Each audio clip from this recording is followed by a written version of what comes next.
반갑습니다. 저는 한기대학교회에서 목회하고 있는 김대열 목사라고 합니다. 우리 성도들의 귀한 요청과 초청에 손길을 마다하지 않고 이렇게 응해 주셔서 감사합니다. 주님 앞에 나오신 여러분 한 분 한 분을 정말 축복하고 예수님의 은혜와 사랑을 만나실 수 있게 되기를 축복합니다. 오늘 이 메시지를 통해서 우리가 좀 봐야 될 아주 중요한 지점이 있습니다. 우리는 목마른 사람들이라는 것입니다. 하나님의 사랑과 하나님께서 우리에게 베풀어 주신 그 은혜가 필요한 사람들이라고 하는 것입니다.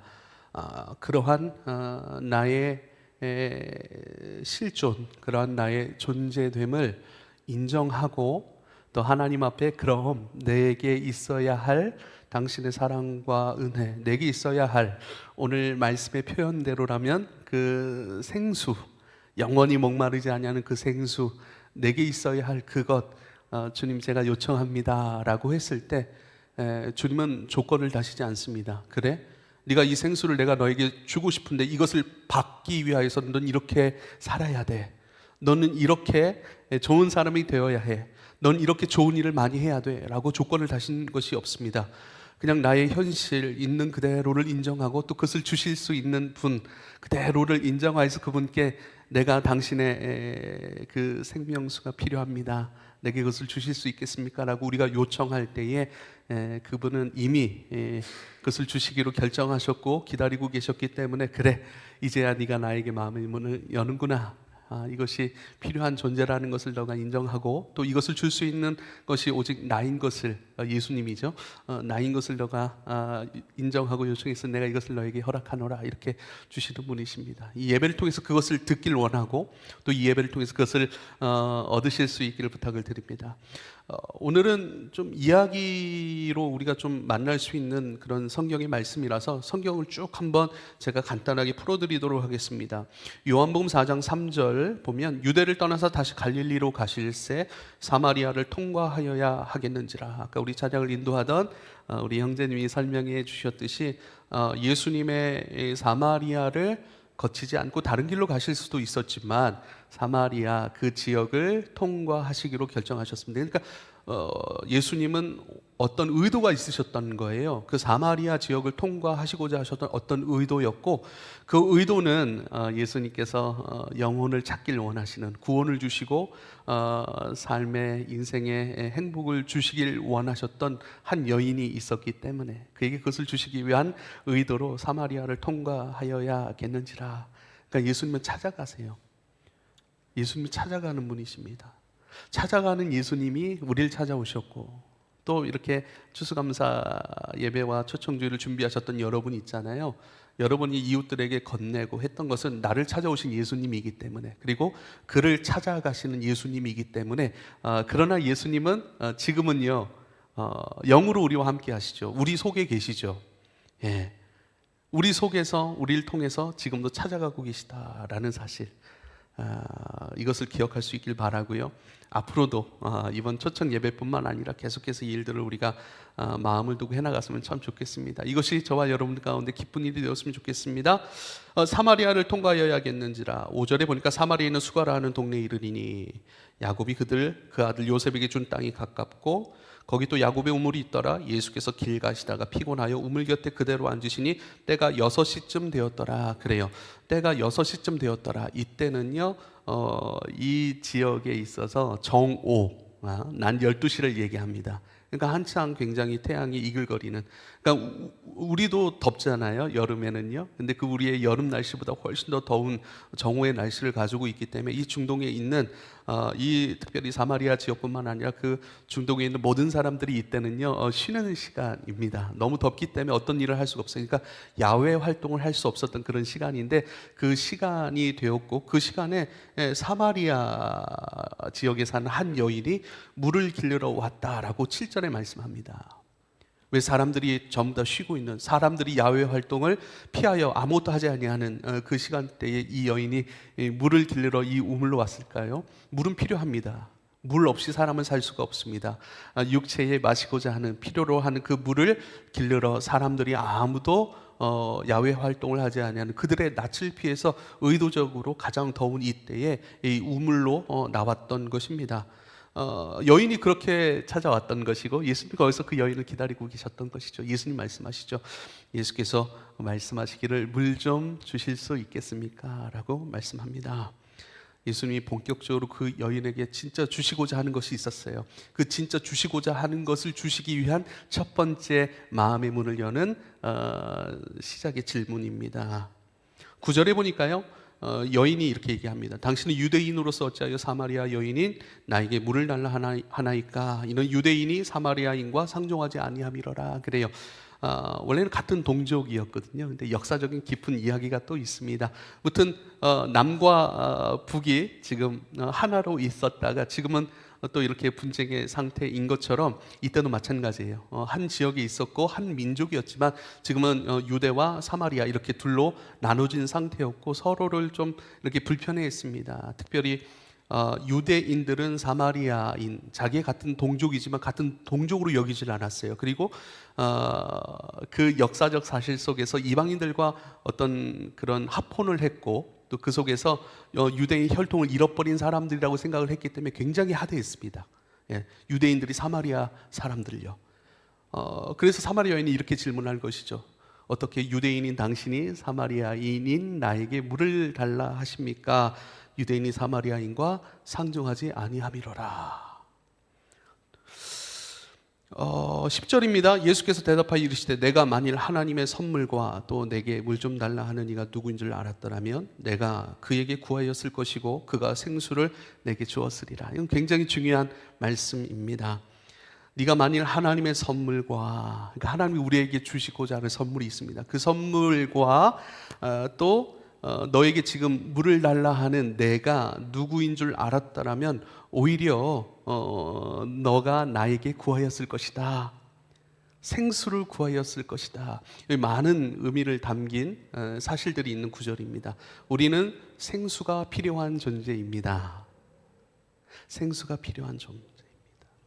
여기서 말씀하는 생수는 저기 마트나 편의점에서 파는 생수가 아닙니다. H2O가 아닙니다. H2O가 아니에요. 근데 육체는 H2O를 필요로 하듯이 우리에게는 영혼이 있습니다. 쉽게 말하면 마음이라고 이렇게 표현할 수 있겠죠. 더 자세한 표현들로 설명해 드려야 하지만 시간이 없는 관계로 우리의 마음이라고 생각해 보십시다. 또 우리의 자아, 어떤 우리의 본질적인 자아라고 생각을 해보십시다. 마치 화분이 이렇게 화분 나무가 이렇게 예쁘게 폈잖아요. 이걸 우리 화분이라고 인식합니다. 근데 화분에게 생명이 있어요. 그 생명이 표현된 것이 저 화분이죠. 장미가 있다고 생각해 봅시다. 장미에게는 생명이 있어요. 그 장미의 생명이 외형을 갖췄어요. 외형을 갖췄고 향기를 갖췄어요.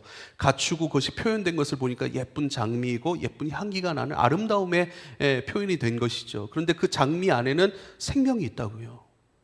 그래서요, 장미를 딱 자르면요, 생명이 어떻게 하죠? 그 모양 가운데 생명력이 남아 있을 때만큼 사는 거예요. 그 생명력이 잘라졌기 때문에 그 생명력이 점점 그 외형 안에 생명력이 남아있는 만큼 일주일, 열흘 혹은 2주 정도만 물에 꼽아놨을 때 사는 것이고 점점 싫어져 가는 것처럼. 그러니까 생명이라고 하는 우리 자아의 본질의 자아가 있다는 것이죠. 김대열이라고 하는 진짜 본질적 자아가 있는 것이고 그 김대열이라고 하는 본질적 자아가 지금 이렇게 표현이 된 것입니다. 어떻습니까, 여러분? 그러니까 이 외형의 내가 아니라 이 외형으로 표현되고 있는 진짜 나라고 하는 것이죠. 그런 진짜 내가 필요한 육체의 물과 같은 그런 진짜 본연의 존재인 내가 필요로 하는 그 선물과 같은 생수가 있는데 그것을 네가 하나님의 선물과 또 지금 내가 너에게 물 좀 달라고 하고 있는 내가 누구인 줄 알았다면 오히려 네가 나한테 구했을 거야. 그러니까 뭐죠? 여인은 모른다는 거예요. 너의 진짜 존재, 너의 외형적인 모습, 그것으로 표현되고 있는 네 속에 있는 진짜 자아, 그리고 그 자아가 생수가 필요한 것, 하나님이 주시고자 하는 선물, 즉 생수가 필요한 존재라는 사실을 네가 모르기 때문에 너는 지금 마시는 H2O 그 물만 바라고 있구나. 네 영혼이 있고 그 다음에 그 영혼이 생수가 필요한 것을 네가 알았더라면, 그리고 생수를 주실 수 있는 유일한 분인 하나님을 알았다면 네가 그분에게 구하였을 거야 라고 얘기를 합니다. 뭐죠? 모르기 때문에 구하지 못했다는 거예요. 지금 저와 여러분의 현실일 수 있습니다. 우리 안에 늘 갈망이 있어요. 원함이 있어요. 누군가 나를 알아주고자, 그러니까 누군가 나를 사랑하고자. 우리는 외로운 존재입니다. 왜죠? 우리는 늘 사랑받고자 해요. 늘 인정받고자 해요. 오늘 사마리아 여인을 통해서는요, 무조건적인 사랑이 필요한 존재라는 사실을 성경은 말씀하고 있어요. 그러니까 이 전에 말씀 요한복음 3장에는요, 니고데모를 통해서, 니고데모라는 사람이 있고, 이 사람은 공의회 회원이었습니다. 그러니까 공의회 회원은 지금 우리나라로 말하면 국회의원보다 더 많은 권한과 권력을 갖고 있는, 명예를 갖고 있는 그런 사람들입니다. 그런데 이 사람은 갈망했어요. 많은 사람들에게 인정을 받았거든요. 선한 일을 했었거든요. 말씀대로 살려고 애를 썼거든요. 많은 사람들로부터 인정을 받았습니다. 인정을 받았기 때문에 사내들인 공의회의 회원으로 인정을 받았던 것이거든요. 그럼에도 불구하고 늘 갈망하는 거예요. 어떻게 하면 구원을 얻을 수 있을까? 그래서 질문합니다. 어떻게 하면 영생을 얻을 수 있겠습니까? 라고요. 3장 이야기도 4장 이야기와 함께 봐야 더 정확한 메시지를 알 수 있지만, 오늘은 사마리아 여인에게 집중을 하도록 하겠습니다. 계속해서 말씀을 하면 11절에 H2O를 계속 얘기해요. 여인은 못 알아듣습니다. 주여, 물기를 그릇도 없고 이 물은 깊은데 어디서 당신이 그 생수를 주실 수 있겠습니까? 우리 조상 야곱이 이 우물을 우리에게 주셨고, 또 여기서 자기와 자기 아들과 짐승이 다 마셨는데 당신이 야곱보다 더 큽니까? 아니, 진짜 생수를 주신다고 그랬는데 야곱은 우리에게 너무 큰 사람이에요. 큰 조상이에요. 야곱이 이 우물을 마련해서 이 우물을 통해서 수백 년간 우리는 함께 여기서 생수를 얻었는데 당신은 이 생수를 우리에게 주실 수 있단 말입니까? 당신이 야곱보다 더 큰 사람입니까? 라고 물어보는 거예요. 그러니까 예수님 말씀하신 것이 중요합니다. 13절, 예수께서 대답하여 이르시되 이 물을 마시는 자마다 다시 목마르려거니와. 그래요. 당연하죠. 저도 지금 목이 마릅니다. 이 물을 마시겠습니다. 10분 전에도 이 물을 마셨어요. 근데 10분이 지나고 나서 계속 말을 하니까 계속 물이 또 막 마시고자 하는 거예요. 목이 마른 것입니다. 그러니까 예수님 말씀하시는 것은 육체를 해결할 수 있는 물을 얘기하시는 것이 아닙니다. 14절, 내가 주는 물을 마시는 자는 영원히 목마르지 아니하리니 내가 주는 물은 그 속에서 영생하도록 솟아나는 샘물이 되리라. 이렇게 얘기를 합니다. 영원히 목마르지 아니하는 생수를 주신대요. 아까 이야기했던 하나님께서 우리에게 주시고자 하는 선물입니다. 영원히 목마르지 아니하리니 내가 주는 물은 그 속에서, 내가 주는 물을 네가 마시잖아? 그러면 그 물은 네 속에서, 너의 마음 속에서, 생각 속에서, 너의 삶 속에서 영생하도록. 영생이라고 하는 것은 하나님께서 진짜 우리에게 주시고자 하는 생명이에요. 너가 진짜 하나님의 은혜, 진짜 하나님의 사랑, 진짜 하나님의 생명, 그것을 만나고 그것을 기뻐하고 그것으로 자유롭게 하도록 끊임없이 솟아난다라고 하는 것은 우리 안에서 움직인다는 거예요. 활동을 한다는 거예요. 우리 안에서 역사한다는 거예요. 끊임없이 너가 하나님의 사랑과 하나님의 생명과 하나님의 은혜로 그것을 만나고 기뻐하고 자유하고 누릴 수 있도록 움직이는, 그 일들을 해내는 그 역할을 샘물이 할 거야 라고 얘기를 합니다. 이것은 성령님을 말씀하고 있는 거예요. 무튼 정리를 해봅시다. 예수님께서 주시고자 하는 물은 성령이라고 하는 것이에요. 성령은 하나님의 영이세요. 자, 성령이라고 하는 그 분이 우리 속에서 끊임없이 우리를 만족시키시는 거예요. 끊임없이 우리로 하여금 자유롭게 하시는 거예요. 끊임없이 우리로 하여금 하나님의 사랑으로 안정감을 누리고 마음의 평강을 누리도록 한다라고 하시는 그 말씀입니다. 15절이 이렇게 말합니다. 그런 물을 내게 주사 목마르지도 않고 또 여기 물길로 오지도 않게 하옵소서라고 얘기를 해요. 계속해서 여인은 H2O를 얘기하고 있습니다. 못 알아듣습니다. 여러분도 지금 못 알아듣죠? 다 알아들으시는 표정이 아닌데요. 아무튼 계속해 나가겠습니다. 한번 들어보십시오. 끝까지. 그러면서 예수님께서 갑자기 화제를 돌리세요. 남편의 이야기를 꺼내십니다. 16절에 보니까 이르시되 가서 너의 남편을 불러오라. 17절에 여자가 이렇게 대답합니다. 나는 남편이 없습니다. 예수께서 이르시되 내가 남편이 없다 하는 말이 옳도다. 너에게 남편이 5명이 있었고 지금 있는 자도 내 남편이 아니니 너가 남편이 없다 말한 너의 고백이 맞다, 참되다. 갑자기 19절에 이 얘기를 듣더니 여인이 깜짝 놀라며 주여 내가 보니 선지자 로소이다. 호칭이 바뀌었어요. 유대인 남자에서 주여, 깜짝 놀랐습니다. 당신은 내가 볼 때 선지자입니다 라고 깜짝 놀라버린 거예요. 한번 보세요. 이게 무슨 얘기일까요? 이 여자에겐 과거가 있었습니다. 5번의 결혼을 했고 지금 사는 남자도 네 남편이 아니라고 했으니까 지금 어떤 남자와 살고 있는 거예요. 그렇지만 그 남자하고는 결혼한 상태가 아니라는 것입니다. 그러니까 사람들의 낯을 피하여서 정오에 가장 뜨거울 때에 물을 길르러 왔던 그 여인의 사정을 우리가 알 수 있겠죠. 왜죠? 사람들이 이 여인을 비난하고 또 이 여인을 외면하고, 왜냐하면 당시의 상황적, 문화적, 또 도덕적, 윤리적 상황 속에서 이 여인은 부도덕한 사람이었기 때문입니다. 이 당시는 더 그랬죠. 근데 지금도 마찬가지입니다. 아니 어떻게 어떤 가정생활을 했길래 어떤 부부생활을 했길래 5번씩이나 결혼을 하고 이혼까지 하고, 이혼을 했는지 사별을 했는지는 잘 알지 못합니다. 무튼 어떤 사정이 있었을 거예요. 사별을 했을지라도 그 눈은 곱지 않을 겁니다. 왜죠? 옛말에 그렇게 결혼 생활하다가 남편을 여의면 사람들은 여인을, 아무 죄 없는 여인에게 손가락질했습니다. 뭐라고요?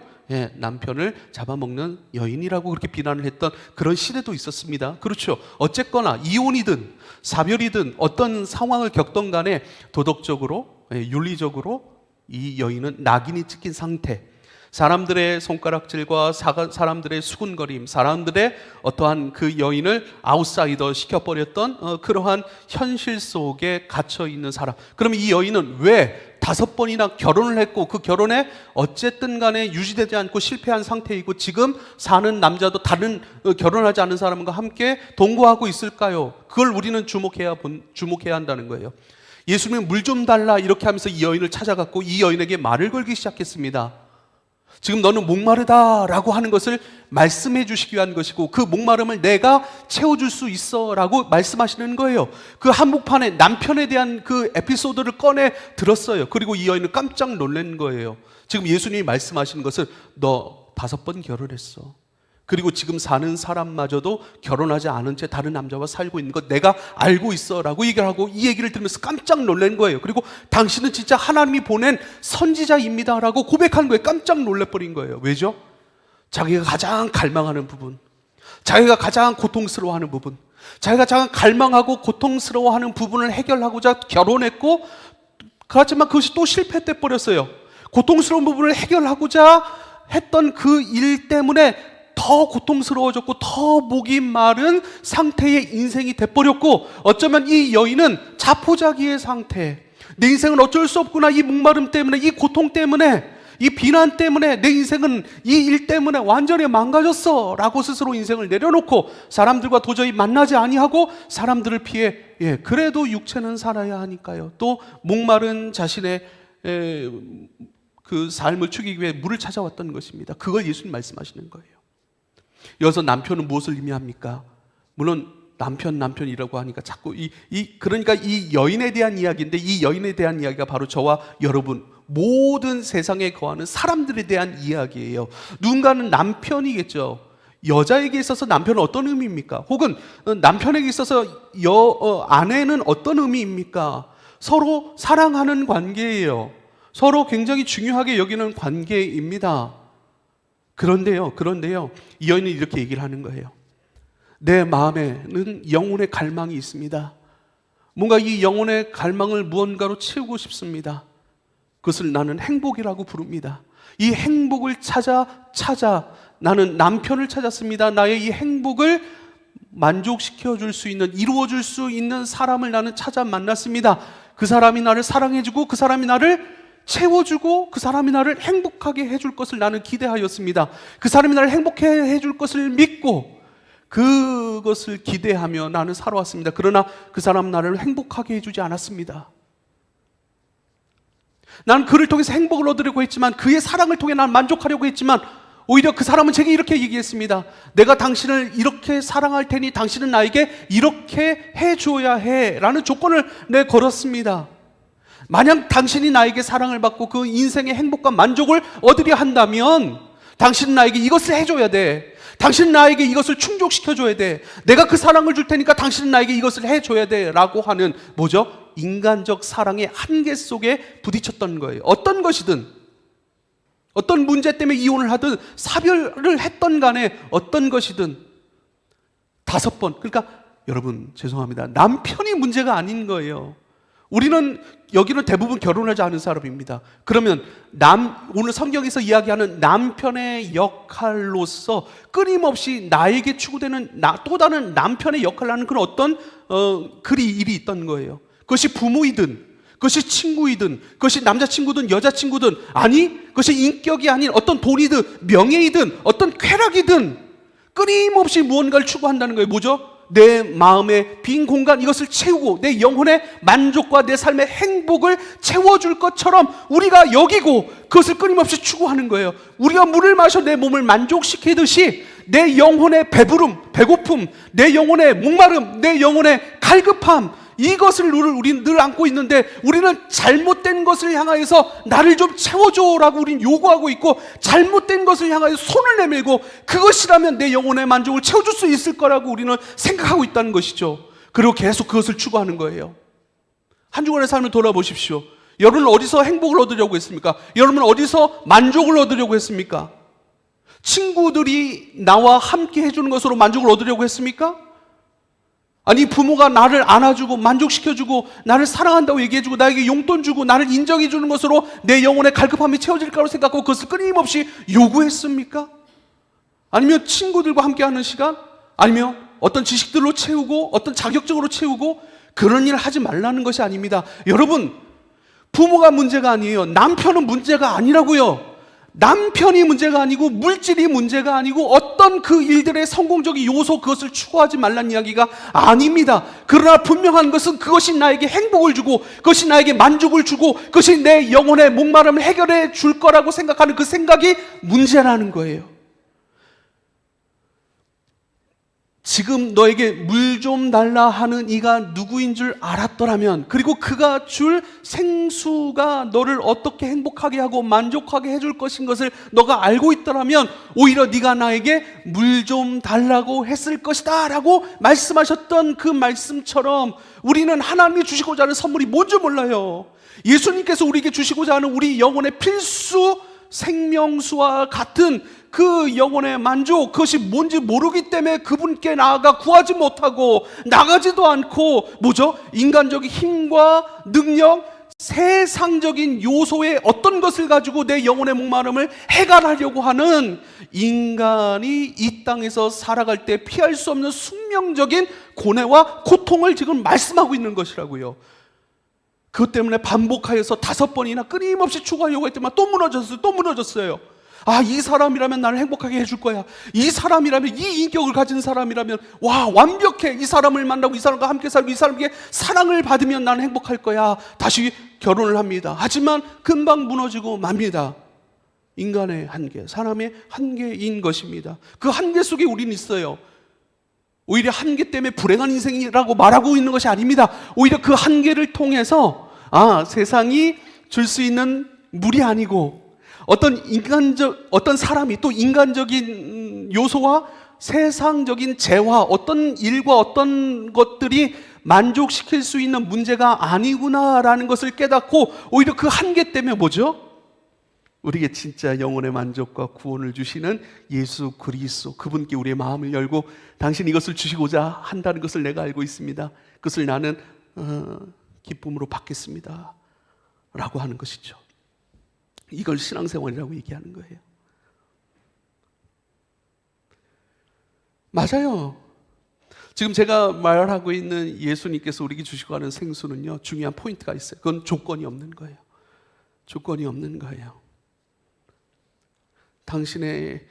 나는 당신의 사랑을 요구합니다. 그래요? 나는 당신을 사랑할게요.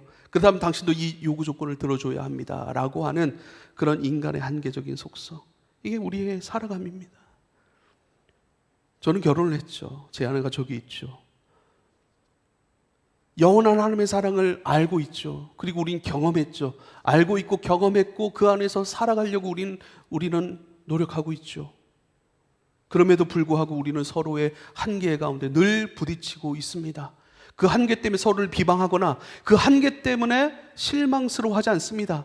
그건 당연한 인간의 한계 속에 있는 우리가 만날 수밖에 없는 숙명과 같은 것이기 때문입니다. 하지만 그런 한계의 부침 속에서 영원한 사랑이라는 건 없고 완전한 무조건적인 사랑이라고 하는 것은 이 세상에 없구나라고 하는 것을 깨닫죠. 그리고 영원한 사랑이고 무조건적인 사랑이신 주님을 향하여 우리는 또 구합니다. 주님께서 우리에게 생수를 주셨고 우리를 하나님의 자녀로 삼아 주셨습니다. 우리는 예수님 안에서 만족할 수 있고 주님이 주신 만족함 안에서 이제는 그 만족의 기쁨과 만족의 겸손과 만족하게 하심으로 말미암아 우리에게 주어졌던 그 미소를 가지고 이제는 주님 만나게 하시는 아내를 대하고 남편을 대하게 해주십시오. 할렐루야. 순서가 잘못된 거예요. 우리는 내 인간적인 요소, 세상적인 재화의 것으로 만족해서 이것이 만족이야. 이것을 만족시키니까 난 이것을 끝까지 추구해야 돼. 우린 이제는 여태까지 그렇게 살았던 거예요. 아니에요. 우리의 만족이신 주님께서 너 돈하고 멀어져야 돼. 돈은 일만하게 죄악의 뿌리야. 그게 아니라 돈을 사랑해서 돈을 버는 것이 아니라 하나님이 주시는 만족, 기쁨, 구원의 감격과 감사 속에서 이제는 우리에게 주어진 일상을 살아가는 거예요. 열심히 살아가는 거예요. 돈을 사랑해서 돈을 버는 것이 아니라 하나님의 사랑 때문에 이제는 돈을 벌기 시작하는 거예요. 하나님의 사랑 때문에 내 이웃을 사랑하는 거예요. 하나님의 사랑 때문에 이 숙명적 인간의 고통과 고난과 여러 가지 상실의 요소들 속에서도 우리가 우리의 자리, 예를 들면 나의 자리가 있죠. 아빠의 자리가 있죠. 아내의 자리가 있죠. 아버지로서의 자리가 있죠. 목사로서의 자리도 있지 않습니까? 하나님 보내신 자리예요. 하나님 주신 은혜로서 그 기쁨과 그 평안으로서 이 땅에 숙명적으로 경험할 수 없는 상실과 고통의 자리를 인내하며 지키는 거예요. 왜요? 내 사랑하는 아들아, 네가 그 자리를 지킴으로 말미암아 너를 지키게 할 거고 그 자리를 살아가게 할 거고 살아갈 수 있는 힘과 능력을 줄 거고 그렇게 그 자리를 살아가는 너를 통해 나의 사랑이 계속해서 흘러가게 할 거야 라고 말씀하시는 것입니다. 그러면서 갑자기 또 예배에 대한 말씀을 하세요. 자, 18절에 보면 너 남편 5이 있었고 내 남편이 지금 있는 사람은 내 남편이 아니다. 네 말이 남편이 없다 하는 네 말이 참되다. 주여 이르되 내가 보니 선지자로소이다. 여기까지 우리가 했죠. 갑자기 20절에 보니까요. 우리 조상들은 이 산에서 예배하였는데 당신들의 말은 예배할 곳이 예루살렘에 있다 하더이다 라고 얘기를 합니다. 갑자기 물 이야기에서 남편 이야기가 됐죠. 이 남편 이야기를 통해서 당신 진짜 하나님이 보내신 사람이 맞군요 라고 마음이 확 열어버린 거예요.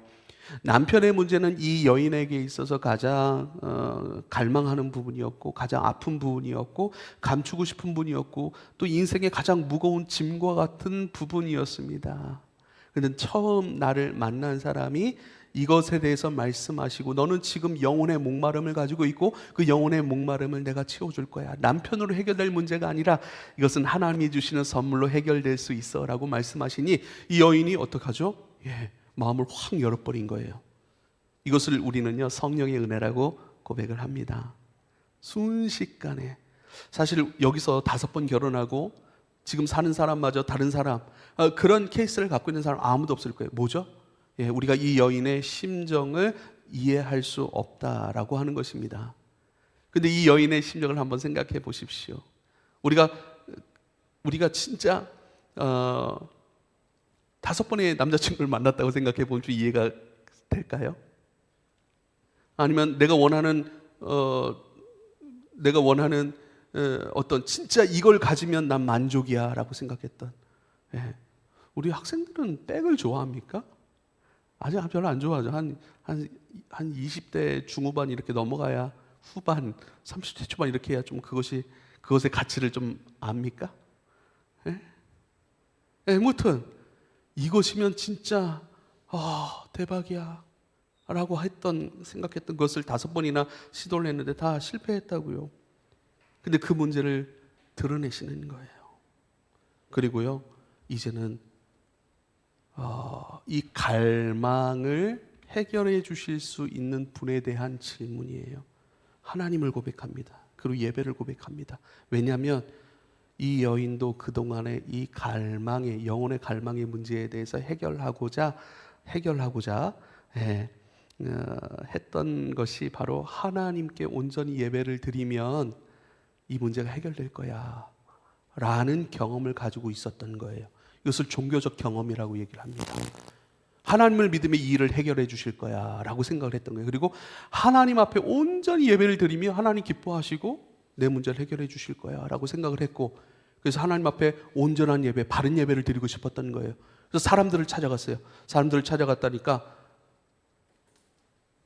지금 사마리아 지역입니다. 사마리아 지역에는요, 오늘 초청 예배인 거 다 아시죠? 좋습니다.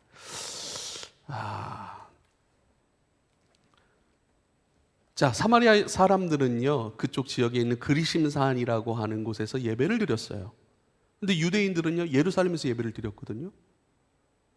유대인들은 예루살렘에서 예배 드려야 하나님 그 예배를 받으신다고 했고, 아니 우리 조상들, 우리 이웃들에게 물어보니까 그리심산에서 예배를 드려야 그 하나님 그 예배를 받으신다고 얘기하는데 진짜 사실입니까? 당신은 선지자니까 아시잖아요. 말씀해 주세요. 예루살렘에서 예배해야 하나님이 그 예배를 받으시고 기뻐하셔서 나를 채워줄 거라고 한다면 나는 예루살렘에서 예배를 드리겠습니다. 이렇게 얘기를 하는 것과 똑같은 것이죠. 근데 사마리아인들이 예루살렘에 갈 수 있는 것은 없거든요. 거의 가질 못합니다. 그러니까 그러면 어떤 방법이 있을까요? 이런 갈망, 종교적 질문을 하는 거예요. 종교적으로 잘못된 가르침을 준 거예요. 그러니까 우리가 예수님의 생수를 얻는 것에 있어서 잘못된 종교의 가르침도 있다라는 사실을 드러내시는 것이죠. 근데 예수님께서 이렇게 말씀하세요. 여자여, 내 말을 믿으라. 이 산에서도 말고 예루살렘에서도 말고 너희 아버지께 예배할 때가 이르느니라. 이렇게 말씀합니다. 이 산도 아니야, 저 산도 아니야, 그리심산도 아니야, 예루살렘에서도 아니야. 23절로 가겠습니다. 아버지께 참되게 예배하는 자들은 영과 진리로 예배할 때가 오나니 곧 이때라. 아버지께서는 자기에게 이렇게 예배하는 자들 찾으시, 장소 문제가 아니야. 이렇게 예배하는 사람들을 주님은 그 예배자들을 받으시지. 24절입니다. 함께 읽을까요? 시작. 하나님은 영이시니 예배하는 자가 영과 진리로 예배할지니라. 이 말씀, 이제 예배에 대한 문제까지 온 거예요. 물과 갈망의 문제, 남편의 문제에서 예배의 문제로 옵니다. 예배는 장소의 문제가 아니라고 얘기를 하는 거예요. 영과 진리로 예배하는 그 사람을 하나님은 받으시고 그 사람이 드리는 예배도 기뻐 받으시지라고 얘기를 하는 거예요. 이건 굉장히 중요한 부분입니다. 예배, 영과 진리는 뭘까요? 중요한 것은 23절에 참되게 예배하는 자를 영과 진리로 예배할 때가 온다. 곧 이때라. 이때예요. 이때가 뭘까요? 이때는요, 영이라고 하는 것을 보세요. 예수님께서 저와 여러분의 죄 때문에 십자가에 달려 죽으셨다고요. 근데 예수님이 죽으시고 나서 부활하셨어요. 그리고 부활하신 후에 이제 부활하시고 난 다음에 예수님이 처음에 오셨던 하늘로 다시 돌아가십니다. 하늘로 돌아가실 때 약속하셨던 것이 있어요. 내가 하늘로 돌아갈 때 나를 믿는 너희들을 세상의 고아와 같이 버려두지 아니할 거라고 말씀하셨어요. 그리고 너희들의 인생을 도울 자 성령 하나님을 너에게 보내주실 거라고 얘기를 합니다. 보세요. 영과 진리는요, 바로 예수님이에요. 예수님으로 예배하는 자들. 이때는 뭐죠? 예수님께서 죽으시고 부활하시고 그 다음에 하나님 나라로 올라가셔서 예수님께서 보내실 영이신 성령, 그 성령 안에서 성령으로 예배하는 것. 보니까 예수님께서 우리를 위해 대신 죽으시고 우리를 사랑하시고 우리를 구원하신 그 이야기예요. 바로 예배하는 자가 영과 진리로 예배할지니라 하는 것은요, 바로 너희 장소의 문제가 아니라 너희가 열심히 노력한다고 드리는 그 예배를 받으시는 것이 아니라 너희들을 위해 죽고 너희들을 위해 부활하신, 너희 죄를 용서하시고 너희를 하나님의 자녀로 삼아주신 그 예수님, 그 예수님을 믿고 그 예수님이 허락해 주시는 성령으로 예배할 때, 그 얘기는요, 예수님이 나의 죄를 대신해서 십자가에 죽으신 사건을 이야기하는 것이고, 또 그런 예수님 죽으셨을 뿐만 아니라 그 죽음의 권세를 이기셨다고요. 부활하셨다고요. 그 부활하심으로 지금 나와 함께 하시는 그 예수님, 그 예수님으로 예수님의 사랑을 받아들이고 그 예수님으로 예배하는 그 예배를 하나님은 받으셔라고 말씀하고 있는 것입니다. 그러면 무엇일까요? 예배라고 하는 것은요, 하나님의 구원을 만나고, 하나님께서 우리에게 선물로 주시는 행복을 만나고, 하나님께서 우리에게 주시는 오늘의 삶을 감당할 수 있는 지혜와 능력을 만나는 것이 바로 예배입니다. 그 예배를 통해서 주님은 우리가 이 땅에 살아갈 수 있는 힘과 능력과 지혜와 용기를 주십니다. 그것은 우리의 영혼을 해갈하는 생수가 되어서 이제는 그 생명수로 오늘 우리의 주어진 삶을 살게 하시는 것이죠. 말씀을 마무리하도록 하겠습니다. 사랑하는 여러분, 우리는 하나님의 선물이 필요한 사람들입니다. 그 선물은 조건이 없는 사랑입니다. 이 선물을 주실 하나님을 인정하고, 또 이 선물이 필요한 내 자신을 인정하여서 하나님 앞에 마음을 열고, 하나님 그 사랑을 내게 주십시오라고 우리가 요청할 때, 우리가 그것을 기도할 때, 주님은 우리에게 아무도 줄 수 없는 그 세상 것으로 우리는 계속 채우려고 하잖아요. 근데 하나님은 그것을 우리의 존재에 필요한 생명수를 주시는 분이십니다. 말씀을 읽어드릴 부분이 있습니다. 예레미야 2장 13절입니다. 내 백성이 두 가지 악을 행하였나니 곧 그들이 생수의 근원되는 나를 버린 것과 스스로 웅덩이를 판 것인데 그것은 그 물을 가두지 못할 터진 웅덩이니라. 계속 우리는 계속 세상의 것으로 채우지만 우린 터진 웅덩이라서 또 채우고 또 채워도 채워지질 않습니다. 그런 우리를 위해 이 땅에 오신 분이 예수님이십니다. 예수님이 이렇게 말씀하세요. 요한복음 3장 16절로 17절입니다. 하나님이 세상을 이처럼 사랑하사 독생자를 주셨으니 이는 그를 믿는 자마다 멸망하지 않고 영생을 얻게 하려 하심이라. 하나님이 그 아들을 세상에 보내신 것은 세상을 심판하려 하심이 아니요 그로 말미암아 세상이 구원을 받게 하려 함이라 말씀하십니다. 하나님의 사랑은 조건 없이 받을 수 있는 사랑이고 또 은혜입니다. 그 하나님 앞에 나아가십시오. 그 하나님을 믿고 그 하나님께서 주시는 것들을 우리가 가지며 살아갈 때에 우리는요, 뭐 한 번에 그 일이 이루어질 수는 없지만 점차 자유로워질 것이고, 점차 나를 의식하거나 뭘 더 가져야 하거나 무엇을 이루어야 된다라고 하는 그런 인간적 숙명의 고뇌 속에서 우리는 더욱 자유로워질 것이고, 좀 더 나은 사람, 사랑할 수 있는 사람, 자유로운 삶이 될 것입니다. 이 은혜가 저와 여러분 가운데 있기를 축복합니다. 기도하겠습니다. 하나님 감사합니다. 우리의 목마름, 우리 존재의 목마름을 세상의 것으로 혹은 인간적인 것으로 채우려고 했던 우리의 모든 시도들을 내려놓습니다. 우리는 아파하면서도 그 아픔을 감추인 채 인간적인 방법으로 해결하기 위해 애를 씁니다.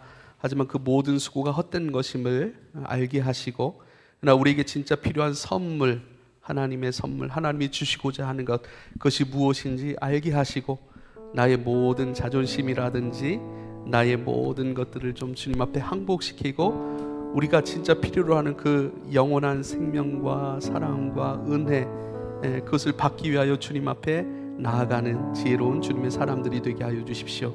예수님의 이름으로 기도하옵나이다. 아멘.